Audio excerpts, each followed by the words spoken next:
My name is Derek Craig, co-founder of Oilfield Basics, and this is Sebastian Jaya, also co-founder. And today we're going to be talking a little bit about why on earth there's so much traffic. This is one of the biggest complaints that we hear regarding unconventional oil and gas development. So basically everything that's going on now with the shale plays, especially in the Marcellus-Utica region, that's where we're from, where we have experience. Even out west in those basins as well. It's just something that we hear a lot of. And up here in the Appalachian Basin, there's a lot of tight, narrow, curvy roads. So having a lot of traffic on them really make a lot of difference to those in the community. So let's talk about a little bit why on earth we have so much traffic. So one of the very first things is going to be the well pad construction. So these pads that we're constructing have to be strong enough to support the rig and all of the truck traffic, and we're going to talk about the other truck traffic that's coming in, but it has to be strong enough to support all that. It's going to take a lot of bulldozers, all these different earth-moving equipment to really clear off these hillsides really around here.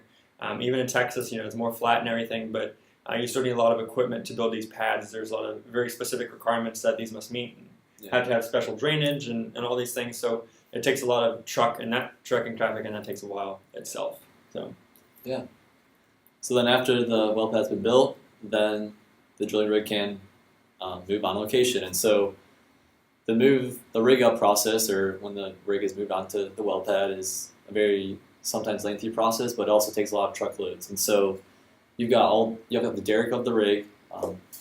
Part of one's picture behind us, but you got large pieces of equipment that can't be really split into many parts. And so these trucks are super long, and they've got escorts and everything, and so they can be very difficult to move in tight, winding roads, like Derek was mentioning, in the Appalachian region. And so sometimes even roads are closed in the middle of the night or during the day. And so there's a lot of traffic going on with the rig up process, moving the drilling rig on location. And then during the drilling process, there's also a lot of traffic associated with that. You have the moving out of the drilling cuttings, and so during drilling, you've got the cuttings coming on the ground. You can't store them all on location, and so you've got them taken out of location. You also have all the drill pipe and casing that is brought on location.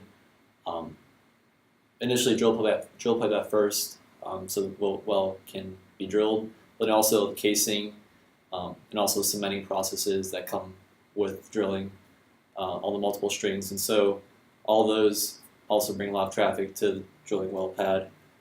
You also have shift changes, and so you have most people on the drilling rig working 12 hours a day, and then the 12-hour shifts will come once they finish. And so at that time, there's also a lot of traffic going on. You also have contractors coming on location, making sure that the well's being drilled safely and efficiently, and their products are working correctly. And then also you have salespeople coming on location trying to sell the company men and also the head people on location their products. And so with all this slow traffic, with all this traffic and all these people coming on location, I think that companies are really working with communities to ensure that it doesn't really interfere too much with day-to-day life of the and one of the things that we're seeing too, especially in this basin, because we have such sketchy roads essentially to begin with, is that these companies literally will pay a lot of money to make these roads better. So the roads that they're using to get to the well pad, they often have to work with like the county or even the township, to strengthen those roads. So while you have a lot of traffic, you also perhaps get some better roads hopefully out of it in the long run. And then once the rig moves off, then you've essentially got the completions crew. So if we're talking about typical shale operations, once they're done drilling, you're going to have the frac crew coming in. So you've got a lot of pump trucks coming in. And the same as the rig move going in, you've got the rig coming off location, dozens and dozens of trucks and loads there. And then you've got the entire frac fleet moving on. And there's just a ton of pump trucks on there. Literally, most of the time we're looking at 12 to 16 probably pump trucks on location for a typical frac. You've got a large crane that's going to have to move in. And then, of course, during the frac, you've got a lot of sand or proppant. So basically, everything that they use for the frac and during the frac is going to be coming into on location. And sand is one of the biggest things. So you have a lot of sand haulers or sand boxes that are sometimes used. And if they're not piping water in, they will have to haul it. But most of the time nowadays, they're piping it to really save on truck traffic. And then, again, like Sebastian said, you've got crew changes and contractors coming and going. And then really, once that's over, then you're going to have the plug drill out. Yeah, and so during plug drill out, you'll probably bring in a workover rig or sometimes a snubbing unit. And so this unit or rig will also require multiple truckloads. Although there won't be surface area on the well pad being used by this process. It'll still require a lot of moving out of parts or trucks out of the completion stage, but it'll still bring on a few more trucks and a few tanks to keep these cuttings and water and other chemicals used during the process. And that one shouldn't last too long. Yeah. Typically, that's a lot quicker than the other two that we talked about. The drilling process is going to take a while, and so is the fracking process, depending on how many wells they're operating on. Yeah. Also, sometimes you'll tubing install. So similar to them bringing casing on during drilling, they might install tubing in the well. Just again, long pieces of pipe, essentially just to help the well produce better.